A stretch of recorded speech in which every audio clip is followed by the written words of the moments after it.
8th of June. Skeptical whether this is really going to work today. We'll see whether it does as we come to you live from a parking lot in Ogden, Utah. But what do we really have is we have coaching candidates, and we will talk about who these people are the Utah Jazz are interviewing and what it tells us. Plus, I sat down with Danny Ainge for an extended conversation yesterday. I'll share some of those thoughts before it gets released, and we'll go look at the menu of the Detroit Pistons. It's all coming up on today's edition of Locked on Jazz. Pow.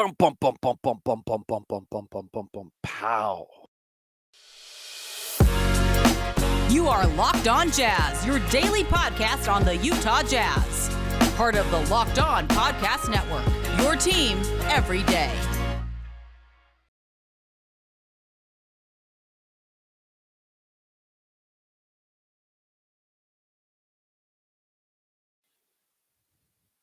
Hi, I'm David Locke, radio voice of the Utah Jazz, Jazz NBA insider. This is Locked on Jazz, your daily podcast on the Utah Jazz, giving you insight, expertise, geeky numbers, and hopefully making it way better to be a Jazz fan each and every day. Not sure whether this is getting out today. I am in Bryce, and the people in the chat room will have to let me know whether or not the quality is good enough. I'm in a parking lot in Ogden, Utah, at the Barn Golf Course. And I don't know, you guys can decide whether or not you think I'm insane or not, but here's the story. So this is either efficiency or insanity, and you guys can decide. So my daughter's playing a tournament. She tees off at 7:15 this morning. I really want to be here. I also had a tremendous amount of work to do last night and need to get the podcast done. So we had dinner in Salt Lake last evening, and then I drove up and just parked the van in the middle of the parking lot at the barn and decided to just work till 1 a.m. And then just slept here and just woke up and now giving you a quick little podcast. The efficiency was my daughter needs sleep so she can play. My wife wants to sleep because she's doing everything in the world to keep everything going. And they were in a hotel in Ogden because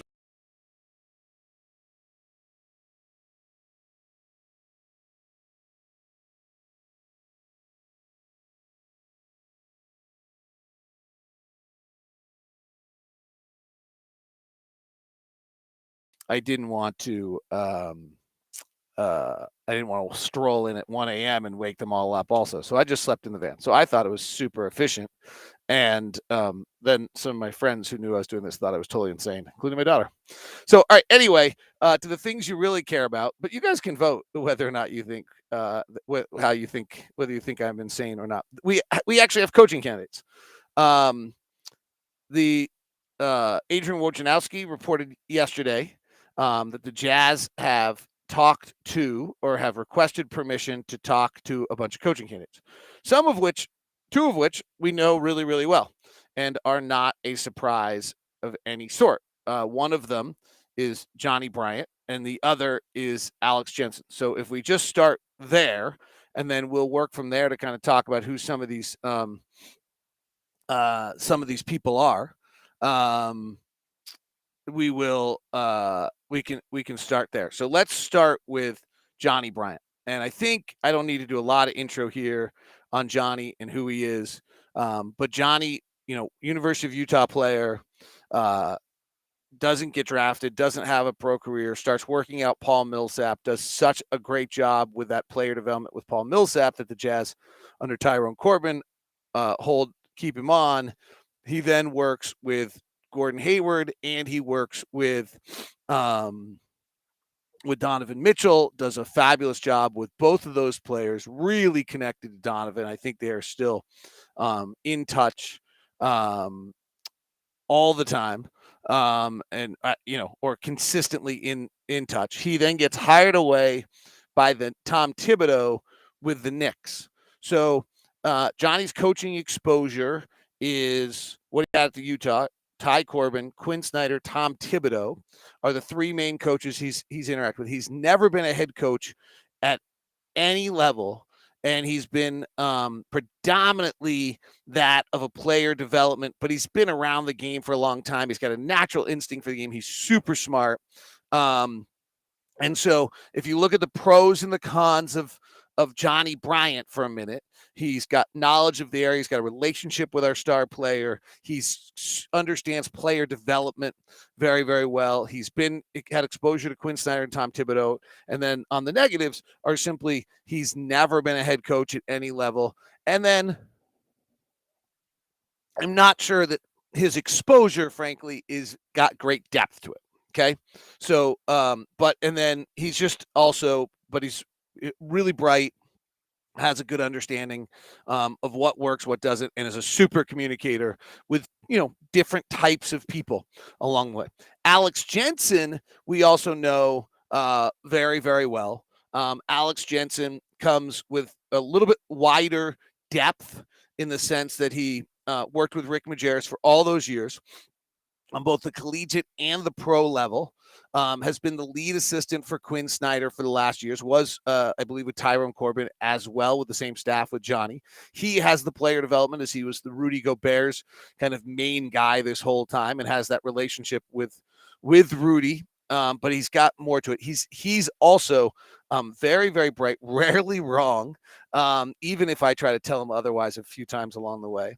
And has had head coaching experience with the Canton Charge of the G League and was the G League Coach of the Year before that. He also has a little bit different his bio includes, a little bit different organizationally, in the sense that in the same way Johnny went to New York at the end, Alex went to Cleveland at the beginning of the process and worked in that organization when around David Griffin and all that was taking place there. Incredibly well respected across the league. So those are the two guys that we know really well. There's a ton. One of the more interesting stories to me on this is going to be how we deal with the guys that are on our staff.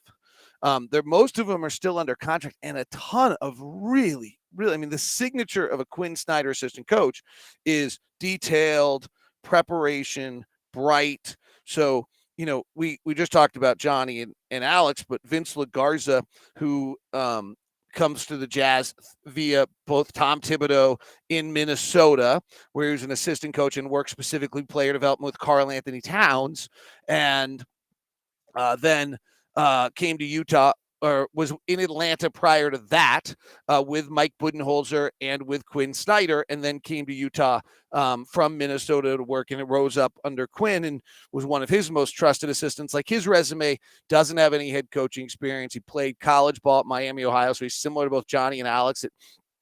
And he didn't get any pro time. But that really just became a coach. His father actually is a longtime Bay Area kind of legendary coach, and has always been, so he's just kind of, I think his grandfather was like the coach in Nevada, Reno or something. Like, this guy's just been a coach his whole life. It's who he is as a kind of the essence of him as a person. So he's, really interesting. There's Brian Bailey is on the Jazz staff. I think I mentioned him yesterday. He was our summer league head coach last year. I think he's a rising star out there. He actually played in Europe for many, many years. I played at Bucknell, which is where Charles Lee is from. And then when he left Bucknell, he went and played in Europe. And it might have been because of Charles Lee, but there was a guy on his Bucknell team who was recruited really heavily. They came in to see him, or, prospect. They saw him. He ended up getting a summer league career out of it, or European league career out of it. Played several years. And then he came back actually and started on the bottom with player development, went to the G League, worked for the Stars. And then through working with the Stars, then got hired onto Quinn's staff and has worked his way up. So, that's kind of an interesting person there. I don't know that, either Vince or Brian will ever be considered as a head coach yet, but they're both under contract. They're both super smart. Lamar Skeeter's another one who came from Atlanta, who's out of Ohio, played college ball, again, got right into coaching. I mean, these are just coaches, these guys we're talking about. And he's, he played, and he was with Atlanta and then with Quinn. Jeff Watkinson's a super interesting story, as he came from kind of a medical trainer's background into coaching when he wanted to go become a coach, and has that physical sports science background too. So, what happens with these guys, and also the feeling that Quinn will be coaching, probably 13 months from now, or 11 or 12 months from now, and then those guys would all be on the top of his list. What do you do with that? So those are the guys we know. Now, there's some names out there you probably don't know very well. 2 guys on the Celtics staff are on the list of coaches that the Jazz are talking to. 1 on the Bucks staff, and then the veteran Terry Stotts. So let's discuss the 3 of them as we continue here. Today's show is brought to you by Intercap Lending. Steve Carter over at Intercap does just amazing work for all of our clients. You get the Locked On Jazz corporate discount when you're dealing with Intercap Lending, which is just wonderful. As we and Steve Carter is just maybe like the number 1 draft pick of all customer service experiences that anyone can ever have. Steve just does amazing work. He's helped me. He's helped our COO. We've done 2 mortgages with him. I'm not the greatest at this stuff. You can probably guess somebody who's like in a van working till 1 o'clock in the morning and then waking up the next morning is probably not the most detailed oriented of having all of his papers together the way he's supposed to. And so Steve got it done for us and was really just truly, truly remarkable. So Steve Carter over at Intercap Lending. Intercap Lending has been a partner of ours for a while. And the market's a little funky right now, and the best deals are out there. Steve can help you out. Email me first at dlock09@gmail.com, and we'll make sure that you get connected with Steve. Today's show is also brought to you by BetOnline.net, your number 1 place for all your sports betting needs. Find the latest of what's going on with the MLB odds as well as NBA Finals odds, or the hockey turn is incredible. The Avalanche waiting to play the winner of the Rangers and Lightning that are now tied 2-2. Might have to put some focus on that one in my life. That series has just become great. It's all over at betonline.net, where the game begins. All right, so let's go to these next names. Terry Stotts is the name that you probably Terry Stotts is a name you probably know. And I think this would be his 4th coaching stint. And so the question is, what do is this a coach that you want to have for as a 4th time? And that doesn't bother me at all. In fact, I sat down with Danny Ainge yesterday for what I think, 20 minutes, maybe 15, somewhere in that